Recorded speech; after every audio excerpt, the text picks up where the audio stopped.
আমরা আছি এখন বান্দরবনের গভীরে হিরন পয়েন্টে। আশেপাশে কোনো মানুষ নেই আমরা ছাড়া, শুধু বাঘ আর বাঘ। তো আমাদের সামনে এখনো পড়ে নাই, আমরা খুঁজতেছি বাঘ। চলুন আপনাদেরকে দেখি বাঘ দেখানো যায় কিনা।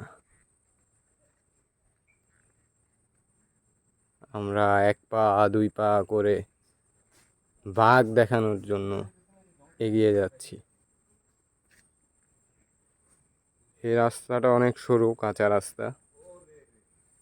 ভিতরে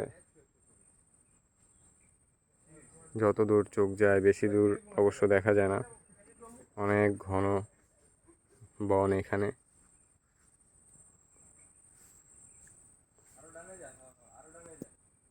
কখন কোন দিক দিয়ে বাঘ চলে আসবে বলা মুশকিল, তাই আজকের মতো চলে যাচ্ছি।